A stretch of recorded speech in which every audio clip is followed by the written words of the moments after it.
Today's story I have for you is called Take Care, Good Night, and it's written by Shelley Moore Thomas, and the illustrations are by Paul Meisel. And the Good Night books are a series of books, so you can get different titles if you're interested in this one. So take care, good night. Once there were 3 little dragons. The dragons lived in a deep, dark cave that was in the king's forest. But the dragons were very happy in their cave.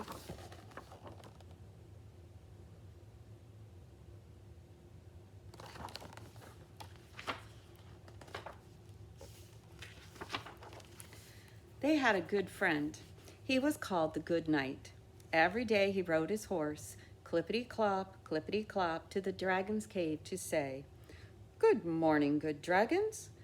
"Good morning, good night," replied the dragons. And every night he rode his horse, clippity-clop, to put the little dragons to bed. Good night, the dragons said before they went to sleep.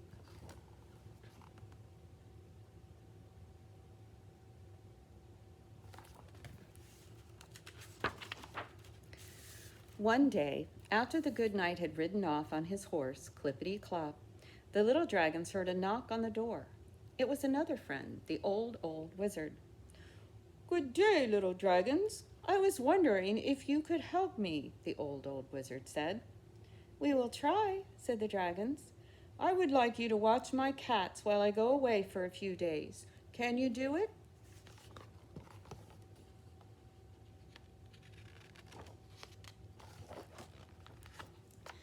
The dragons had never watched cats before, but the Good Knight had taught them that it was good to do good deeds.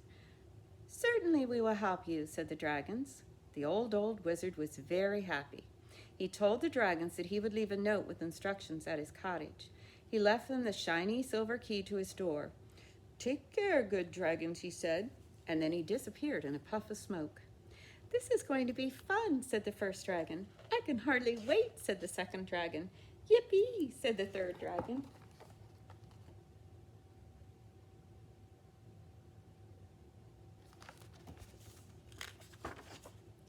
The next day, the dragons went to the wizard's cottage to take care of the cats. They opened the door with the shiny silver key. They saw lots of cats. They found the wizard's note on the counter. There was only one problem. The dragons didn't know how to read.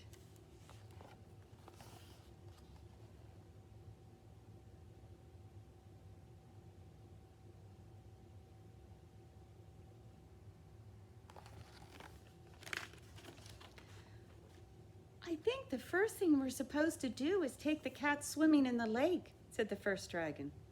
So the dragons gathered up the cats and took them to the lake for a swim.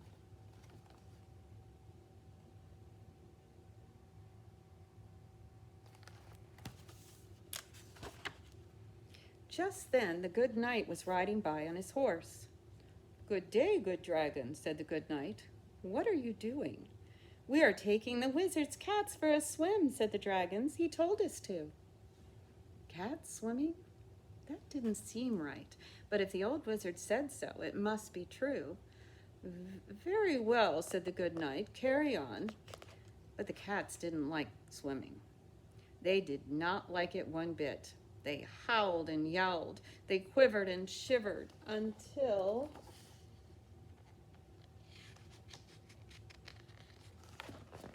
the little dragons took them home.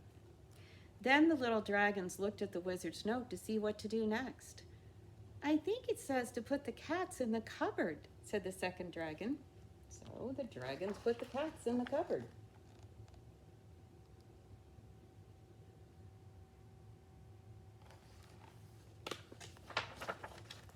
Just then the Good Knight was riding by. "What are you doing?" asked the Good Knight. "We are putting the wizard's cats in the cupboard. He told us to." Cats in the cupboard? That did not seem right. But if the old wizard said so, it must be true. "Very well," said the Good Knight. "Carry on." But the cats did not like being in the cupboard. They did not like it one bit. They scritched and scratched until the little dragon let them out.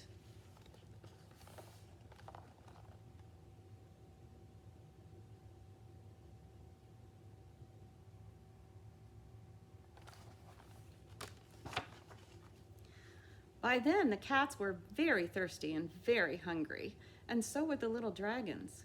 But they looked at the note once more. I think now we were supposed to take the cats camping, said the third dragon. So the dragons took the cats out camping under the stars.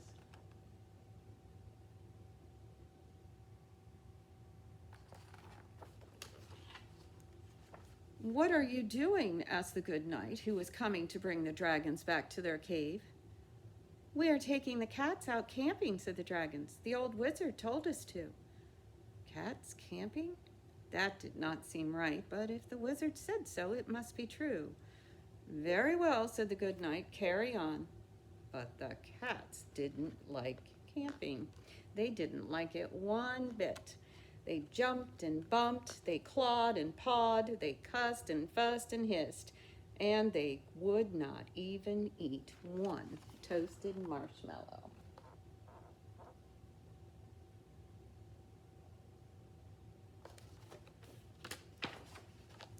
The good knight could not help but hear all the racket the cats were making.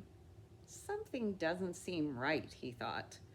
Back he rode to the wizard's house, clippity-clop. Follow me, good dragons, he said. Let us get to the bottom of this and bring those cats.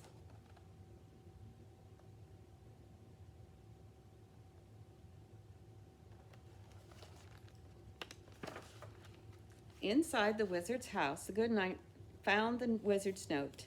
It did not say to take the cats swimming. It did not say to put the cats in the cupboard or take them camping. Didn't you read this note? He asked.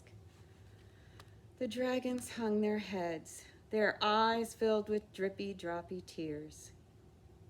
We told him we would take care, but we don't know how to read, they confessed. So the good knight read the note to the dragons.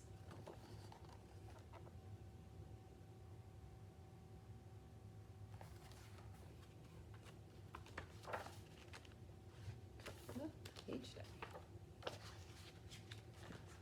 First, they gave the cats water. Then they fed the cats food from the cupboard. And they put the cats in their beds to sleep. By then, the dragons were very tired themselves. The good knight walked them back to their cave and tucked them in for the night.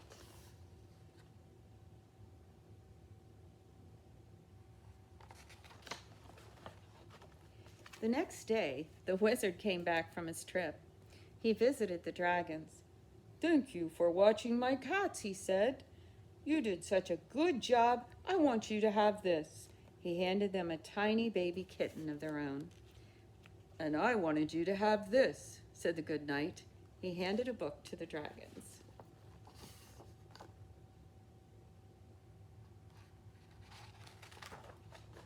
It was a book about learning how to read. Hope you enjoyed this story, and as I said, there's other good night books, so if you're interested, you can look one up. Okay, take care. Miss you guys. Bye-bye.